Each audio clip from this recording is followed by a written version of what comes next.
સ્કંદની શરૂઆત કરે છે.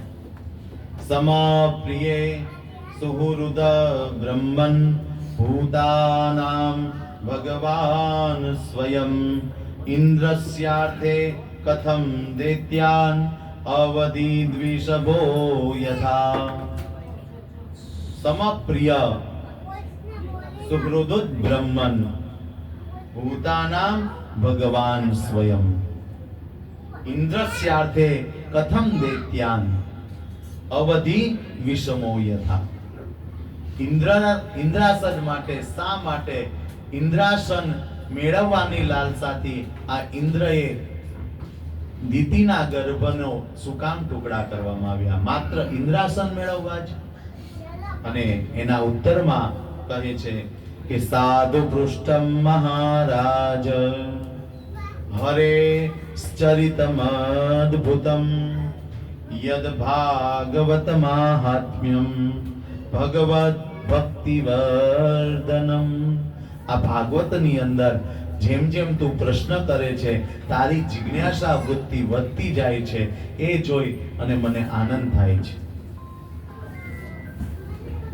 સાતમો સ્કંદ એ સદ, અસદ અને મિશ્ર આ ત્રણ પ્રકારની કથાનું વર્ણન કરતો સપ્તમ સ્કંદ છે.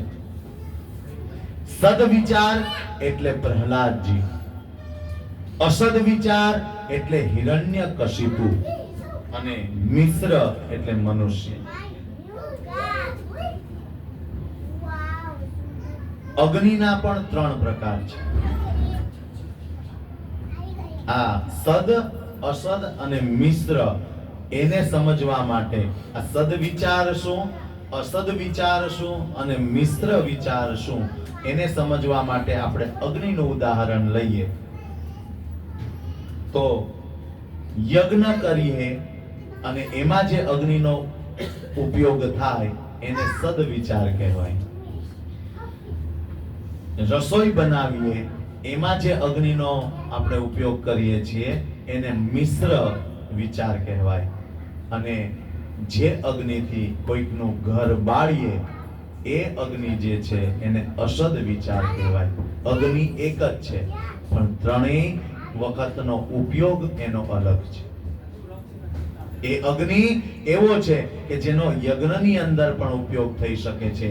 એ અગ્નિ એવો છે જેનાથી રસોઈ બનાવી અને આપણે જમી શકીએ છીએ.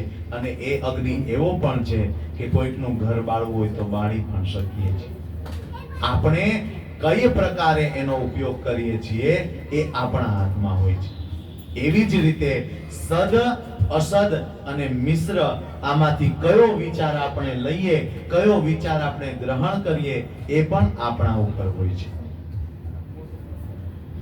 પરીક્ષિતને અહીંયા પ્રશ્ન થયો કે ભગવાન એકને મારે અને એકને તારે, આવું કેમ?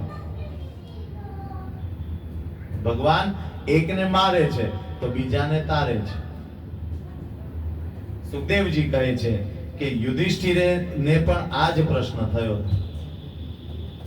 રાજસૂય યજ્ઞની અંદર શિશુપાલને જ્યારે ભગવાને માર્યો ત્યારે પણ આ જ પ્રશ્ન યુધિષ્ઠિરને થયો હતો કે એકને બચાવે, અમે પણ એમના સંબંધી છીએ, ફૈબાના દીકરા. શિશુપાલ પણ એમનો ફૈબાનો દીકરો છે. તો એકને બચાવ્યા ને એકને માર્યો, એવું કેમ? અને એ વખતે યુધિષ્ઠિર મહારાજને એ પ્રશ્નના નિરાકરણ માટે નારદજીએ પ્રહલાદ ચરિત્ર સમજાવ્યું અને સંભળાવ્યું. નારદ અને યુધિષ્ઠિર સંવાદની અંદર પ્રહલાદ ચરિત્ર આવે છે. અને પ્રહલાદ ચરિત્ર જે હિરણ્યાક્ષ જે હતો, જેને મારવા માટે ભગવાને વરાહ અવતાર ધારણ કર્યો અને પૃથ્વીને રસાતલમાંથી બહાર લાવ્યા, હિરણ્યાક્ષનો વધ કર્યો, પોતાના ભાઈનો વધ કર્યો અને એના કારણે હિરણ્યકશિપુએ ભગવાન વિષ્ણુને પોતાનો સૌથી મોટો દુશ્મન માન્યો છે કે મારા ભાઈનો એમણે વધ કર્યો, માટે આ દુનિયામાં સૌથી મોટો કોઈ મારો જો દુશ્મન હોય તો એ વિષ્ણુ છે. એ ભગવાન વિષ્ણુ એવો શબ્દ પણ નહોતા વાપરતા. હિરણ્યકશિપુ એ માત્ર ને માત્ર વિષ્ણુ શબ્દ વાપરતો. એ દુષ્ટ વિષ્ણુ છે એવા વિશેષણ, એમ કહેવાય કે કુવિશેષણો વાપરી અને ભગવાનને સંબોધતો. હિરણ્યકશિપુ એમના પત્ની કયાધુ, અને એમને ત્યાં જે સંતાનો થયા એ સંતાનો એમાં પરમ ભક્ત એ પ્રહલાદજીનો જન્મ થાય છે. હિરણ્યકશિપુ પોતાના દરબારની અંદર બેઠા છે અને એ સમયે હિરણ્યાક્ષનો વધ એ વિષ્ણુ ભગવાને વરાહ અવતાર લઈ અને કર્યો છે એવા સમાચાર એમને મળ્યા. એટલે એ જ દરબારની અંદર, એની સભાની અંદર એને પ્રતિજ્ઞા કરી કે મારા ભાઈને મારનાર વિષ્ણુને જ્યાં સુધી હું ન મારું ત્યાં સુધી હું શાંતિથી બેસીશ નહીં. આવો એને સંકલ્પ જાહેર કર્યો. અને એને એટલી તો ખબર હતી કે નારાયણને મારવા હોય તો અમર થવું પડે, અને નારાયણને મારવા માટે અમર થવું હોય તો અમરત્વ પ્રાપ્ત કરવા તપ કરવું પડે. મંદ્રાચલ પર્વત ઉપર પોતાના રાજ્યનો ત્યાગ કરી અને પોતાને અમર બનાવવા માટે તપ કરવા બેસે છે. અને એ મંદ્રાચલ પર્વત ઉપર તપ કરવા બેસે અને આ બાજુ ઇન્દ્રને ખબર પડી કે હિરણ્યકશિપુ એ રાક્ષસ એ તપ કરવા બેઠો છે, ચોક્કસ ઇન્દ્રાસન માટે જ બેઠો છે. એટલે ઇન્દ્ર દ્વારા તપનો ભંગ કરવામાં આવે છે. અને ઇન્દ્રએ એ તપનો ભંગ કેવી રીતે કર્યો?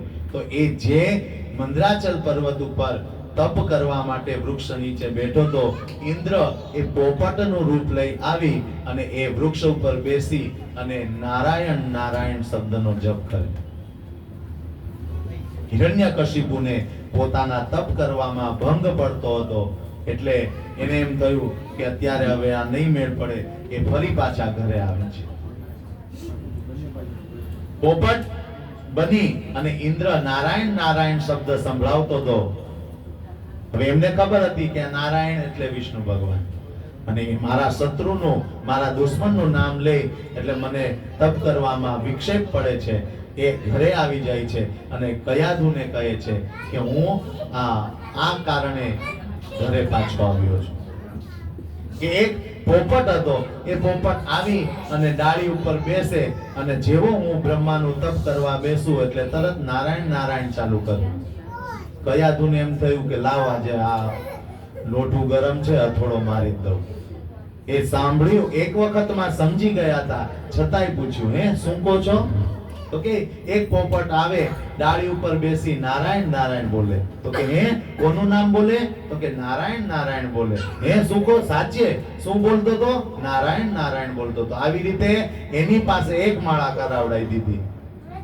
શું કામ? કે ભલે આજીવન એમને દુશ્મન માને પણ એકવાર એ નામ લેવાશે ને તો એમનો ઉદ્ધાર થઈ જશે. એટલે કયાધુએ એમ કરતા કરતા ભગવાન હિરણ્યકશિપુ પાસે નારાયણનો જપ કરાવડાવી દીધો.